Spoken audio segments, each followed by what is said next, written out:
আসসালামু আলাইকুম সবাইকে। কি বলবো, বিকাল হওয়া মানে সন্ধ্যা হওয়া মানে আমার পেটে সূচো দৌড়ানো, মানে কি ক্ষুধা লাগবেই। কি আর করব, দৌড়ে গেলাম যে দেখি কিছু আছে কিনা ফ্রিজে। যাওয়া মাত্রই দেখলাম কিছু ডাল আছে, ভাবলাম চটপটি বানানো যায়। তারপরে কি আর যা যা লাগবে তা না নিয়ে চলে আসছিলাম। আবার ফ্রিজটা খুলে ডিম নিলাম আর একটু তেঁতুল নিলাম। ডালটা পরিমাণে খুব কমই লাগছিল, মনে হচ্ছিল না আমার হবে, তাই আবার একটু আলুও নিলাম সাথে। সিদ্ধ করা হয়ে গেছে। সিদ্ধ করা আর কি ভিডিও দিব তোমাদেরকে, পানি আর লবণ দিয়ে সিদ্ধ করবা। তারপর একটু কাঁচামরিচ কুচি, পেঁয়াজ কুচি নিলাম, শসা কুচি নেব, ডিম সিদ্ধ কুচি, সিদ্ধ ডিম, হ্যাঁ, কাঁচা না। তারপর তেঁতুলগুলা পানি নিয়ে নিলাম।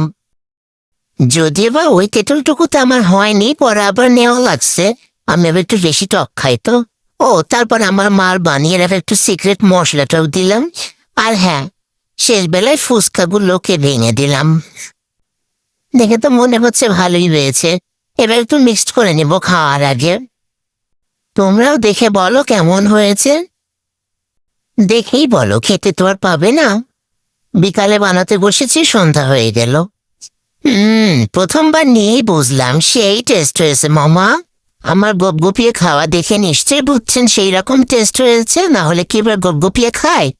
শোনেন, ভালো লাগলে ইচ্ছে হলে লাইক কমেন্ট শেয়ার করে যাবেন, হ্যাঁ, আর না ভালো লাগলে নাই বাপু। চলে গেলাম আজকের মতো, পরে আবার আসবো, হ্যাঁ।